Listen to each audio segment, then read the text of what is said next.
What is up, you guys? It is the beginning of September. Football's coming back and the air is starting to cool off a little bit, but the fishing is about to heat up. So this fall fishing, September, October, and November, Virginia, all the way down to Florida, Texas, everywhere, fishing is popping off. So today I'm gonna do a video preparing y'all for this epic fall season that is coming upon us, for how you guys can maximize your fish catching potential, because this is the best fishing season.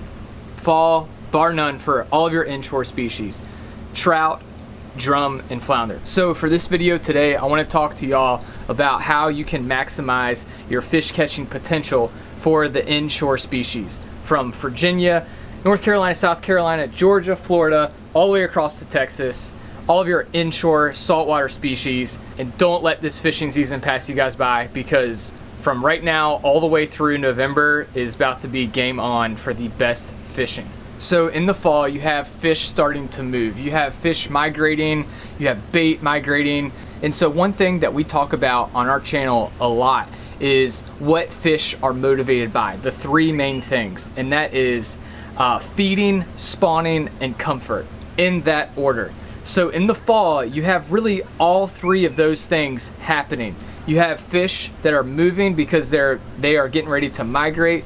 They're also getting ready to spawn, and the temperatures are cooling off just a little bit. So you're getting temperatures that not only humans that we feel comfortable in, that fish also feel comfortable in. So these fish, it's the perfect combination for fish, and they are just eating, they are gorging themselves. And so that is prime time for y'all to get out there and catch these fish. So today I'm going to talk mainly about redfish, trout, and flounder, your inshore slam. And this is a video that is relevant, again, from Maryland all the way down to Florida and all the way across to Texas for your inshore saltwater species. So let's get right to it. Okay, so the first thing that I want to talk to y'all about is you have the mullet and the shrimp are both on the move. The mullet are spawning. The mullet come in actually to spawn September and October, and these redfish, the trout and the flounder, they're essentially doing the same thing. They are also doing their spawning, and so the inshore game fish, they are following the mullet, and they're just going to be eating and spawning and eating and spawning. So starting in about mid-September, in most of these areas from Virginia across to Texas, you're gonna get a lot of mullet starting to get onto the move. Also, you're getting shrimp that have been getting bigger and bigger all summer long. So you're getting shrimp that are about from that big to the beginning of the summer, shrimp to about that big right there. So really creates the perfect scenario. So the game fish are really eating on bigger size fish. Okay, so just to get right to it, the first tangible tip that I have for y'all is go big or go home. Well, kind of. What I mean by that is don't be afraid to upsize on your lures, especially for the trout. When I'm targeting, trout and redfish, they are going after, this is a larger Z-Man jerk shad. And let me kind of zoom this in a little bit for you guys. So this is an example of a lure that I'm going to use. This is a upscale jumbo size jerk shad jumbo size right here from Z-Man. This is an example of a lure that I'm going to throw on a jig head, either under a popping cork or right onto a jig head. So it is very common for trout to eat mullet that are almost about half the size of the trout. So again, y'all, if you're wanting to catch numbers of trout, then hey, throw that 3 to 4 inch shrimp. But if you want to catch the bigger trout, then that's what I'm saying, go big or go home. You want to throw these jumbo size plastics. Another plastic that I'm going to throw, which Kristi and we tore up the trophy drum on recently, is these Z-Man, and this is the sexy mullet. Let me focus this for y'all real quick. So this is the sexy mullet color. I believe this is about a 5 to 6 inch plastic. So even for your inshore species, for the trout and the drum and the flounder, this is an excellent option for y'all there too. Definitely cannot leave out, you know, the Berkeley Gulp, and I've got really I've got a whole variety of Berkeley Gulp inside of this one right here. So I'm just gonna show you guys some of my favorites that I like to use. So a lure that y'all are gonna see me throwing a lot this fall is going to be this swimming mullet, and this is the 4-inch swimming mullet. Pearl white is an excellent color. Y'all can use this in stained water. You can also use it in clear water. So this is gonna be a go-to lure that I'm gonna throw. It's great for the flounder. You can drag this thing right on the bottom, bounce it right on the bottom, you know, just throw on a jig head. I would recommend anything from a 1/4 ounce jig head. You do want to make sure that you guys are getting a little bit of a larger jig head. So I'm gonna couple this up right here with either, this is a Strike King Redfish Magic 1/4 ounce jig head, and I'm gonna leave the link in the description below. I do really like this jig head right here. It's got a thicker kind of gauge to it, a thicker gauge hook, and then I also like the Z-Man Trout Eye jig heads a lot. This is a 3/8 ounce jig head right here, and these things are great. So, you know, when you've got this Trout Eye on top of this swimming mullet, that's a deadly combination. Again, do not be afraid to upsize. All right, so a few of my other favorites are with the shrimp. I'm still gonna use the 3 to 4 inch. I'm not saying, you know, don't use the smaller lures, but also do not be afraid to upsize, especially if you're targeting the trout and the gator trout. Typically what I like to do, and kind of a good piece of advice maybe, is to use, I love this new penny colored shrimp, especially in the fall. You know, again, the shrimp are, actually the average size shrimp is gonna be about this big, if not a little bigger. So this is the 3-inch shrimp new penny, and it's got a chartreuse tail. I really like this in our North Carolina, South Carolina waters, and Virginia, but really North Carolina, South Carolina, this is great, especially Louisiana and Texas, where you've got some of the stained water. This new penny with the chartreuse tail is going to be deadly. So you can couple this up with a gotcha jig head right here, and I'm going to leave the link in the description below. And I like to fish a 1/4 ounce to a 3/8 ounce jig head.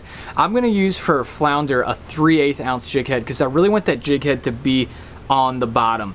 If I'm fishing for redfish and trout, then I'm going to use probably a 1/4 ounce jig head. Sometimes I'm even only going to use an 1/8 ounce jig head with the gotcha. I really like the 1/8 ounce under the shrimp with the 3-inch shrimp, because especially if you're fishing in areas that are grassy and you've got some of this, you know, grass that's like subsurface grass. If you fish a heavier jig head, then the whole time you're just going to be spending, you know, picking off grass. Fall fishing brings about some of the best topwater fishing, and come on, you guys, any fisherman knows that topwater is some of the most exciting fishing. So just show you guys real quick one of the setups that I'm going to be using and really excited to use this fall, and that is these rattle trap stutter steps. These things are deadly. I love the colors on this, the gold and black. You can throw this all day long. You can throw this across flats, but this right here is something that you guys are definitely going to want to add to your arsenal this fall. These stutter steps, they not only, like the Spooks and the Spook Junior is great. I'm going to be fishing those a lot this fall as well, but these stutter steps, man, these things just have some awesome action to them. Stutter steps, you're gonna get a more aggressive kind of side-to-side motion, and you know, you're just gonna get a lot more commotion. You know, you've got some beads inside of there, you've got a little bit more noise out of these stutter steps, and you guys, I just really cannot wait to use these stutter steps right here. So I've got this on a bait caster setup. I've got this on a actually a medium heavy 7-foot bait caster, and I cannot wait to put this thing to use here in the weeks to come. And then another one that you definitely cannot leave out of discussion, especially when it comes to fall, and really when it comes to redfish and especially trout. Everybody knows the mirror lure. So this right here this is probably going to be my go-to setup. Let me go ahead and hit the focus real quick. I've got a Florida Fishing Products reel. This is the 3000 series Osprey. This thing is a tank, and you know, you can dip this. This is just like, you know, this reel can go through everything. So really looking forward to fishing that this fall, but you cannot deny the effectiveness of these mirror lures right here. You've got a little bit of clanking going on in there, but these are just suspending twitch baits. So what I would recommend is if y'all have like 2 poles, maybe you have 1 pole with a like 3 to 4 inch Berkeley Gulp shrimp or the Z-Man jerk shad. And if you guys start catching, you get into a school of, you know, kind of schooly sized trout, then that's when you want to up it and you want to throw these mirror lures. Also, don't be afraid to put some scent on these hard plastics. So another thing, when you're fishing shrimp and you're fishing these jerk shads, you know, you definitely want to incorporate a popping cork into your tackle box. This is a Cajun Thunder, but Kristi and I, we've been fishing those blabbermouth popping corks quite a lot, and I would highly recommend y'all checking those out too. We tore up the trophy drum on the blabbermouths and creates a little bit more noise than these Cajun Thunders. I do like these Cajun Thunders for fishing more of like the shallow water when Kristi and I are wading the flats, or it's, you know, thigh to waist deep, and these just kind of give it a little bit more of a subtle click. So when I'm fishing, say under like this 3-inch shrimp right here under this popping cork, then that's where I'm gonna have the Cajun Thunder. If I'm fishing a larger swimming mullet, like this one right here, then I'm going for the trophy drum with, or maybe a larger size gator trout, then that's where I'll probably up that to the blabbermouth, because that's really gonna imitate the sound of busting mullet, busting bait, and that's gonna draw the attention of larger game fish. So these inshore game fish, they are moving in September and October, and they're gonna be in their spawn. So they're moving in shallower. You're gonna start to see larger size flounder as that air temp gets a little cooler inside your shallow waters. And this is a very, very exciting time for shallow water inshore saltwater anglers like myself and you. If, you know, again, you don't have a boat, then who cares? I mean, get out there and wade around, because you're going to be as effective, if not more effective, than people that do have boats. These fish, they're coming in, they're chasing the mullet, they're chasing the shrimp, and they are gorging themselves on as much food as they can to get ready for that migration, you know, going into the winter time. But don't be afraid to speed up your tempo just a little bit, because these fish really are chasing bait. If you are targeting flounder, then that is a fish where you do want to slow your roll. You do want to, like I said, fish a little bit of a heavier jig head. Make sure your bait is on the bottom. The flounder, if you're on a grass flat, will hit a popping cork as well. So anyways, that's just some quick tips that Kristi and I have for y'all here at One Fish, Two Fish, for you guys to be successful for fall fishing for these inshore species. If you guys take anything away from this video, scale up in your lure size, you know, and just look for those flats. Look for areas that, you know, again, that the mullet and the shrimp that are going to be in, and just, you know, work that structure, and you guys will be successful this fall. So that's all I got. You guys get up off your butt, go catch yourself some fish. Peace out.